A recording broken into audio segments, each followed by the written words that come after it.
You get to play with lots of different voices in this book. So take me through who all we crawl into the heads of. Well, there are the children, Varsha and Hemant. Varsha is a 13-year-old girl whose first mother dies, and she's now living in this isolated community with her father, her stepmother, a woman named Suman, her grandmother, Akka, and her little brother Hemant. And Hemant is 8 years old. He's the other child in this book. He's a very trusting, kind of individual who follows his sister everywhere. I mean, she is his big sister. He does everything she says. Then there's Suman, the stepmother, a good-natured woman who has grown up in India and ends up in this little town in Canada. There is Vikram, her husband, who is, you come to know this man only through the stories and the voices of all the other characters. He doesn't really have a voice of his own in this book. And then there's Anu, the writer wannabe, who's quit her job on Wall Street and has landed up in the little town supposedly to write this novel, but she spends her time instead snooping and wandering around and poking her nose into things.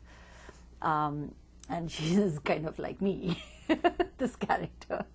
Except I am actually a novelist and I actually spend time writing.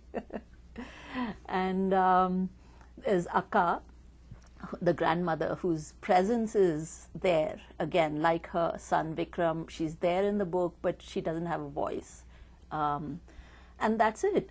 The book started with a cacophony of voices. I had originally intended to write this book from the perspective of various people in that little town, some members of the family, and so on and so forth. And as I went deeper and deeper into this book, the cast of characters kept shrinking.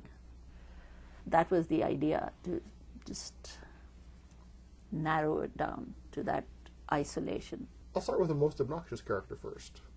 Tell me about Vikram Dharma, the father. Well, I haven't given him too much of a backstory, if you notice. There's not much of a history for this character, but I think it would be safe to assume that he was not a happy child and grew up into an unhappy adult, and he's certainly a brutal person, and I think he is fairly typical of abusers, in domestic situations. And I've left him quite vague. I haven't really, he's not there. He's absent in a funny kind of, he doesn't have his own story, but we know he exists in all kinds of ways through all the other characters.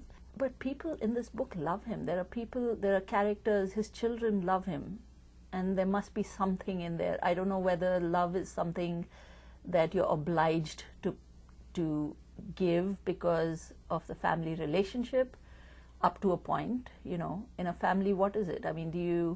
Do you love your father and mother because you have to, because you're obliged to, because they're your father and mother, or do you love them because you want to? What is it that provides that attachment? His daughter is the most problematic character, I think, in the book. Is that a good way of phrasing it? Mm-hmm. Because she adores her father, even though he beats her on a pretty regular basis. She goes to school wearing lots of long sleeves, and he doesn't touch anything that will show. Mm-hmm. But he doesn't spare the rod. No, but I think in her case, it's again, she's hanging on to him. She doesn't want to let him down because she feels that she has nobody else. She's just turned into this possessive little girl. I didn't want to make it very clear whether it's actual love that she has for this person, or whether it's just an obligation to love and a reliance on this person, an emotional reliance, much in the way that prisoners have for their jailers. She has nowhere else to go. This is her family.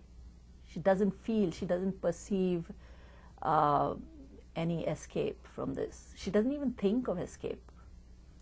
Her little brother is her little brother. Yes. So it was just really creepy. I know. I was quite. It was quite interesting for me to explore these people who are so warped in so many ways, by their isolation, by the silence, by the secrecy, by their own family, and either there's an excess of love that's holding them back there, or it's there's a lack of love. There are all these intense emotions that are churning inside this home. The book is Tell It to the Trees. I've been speaking with the author Anita Rau Badami, and Tell It to the Trees novel is published by Knopf Canada.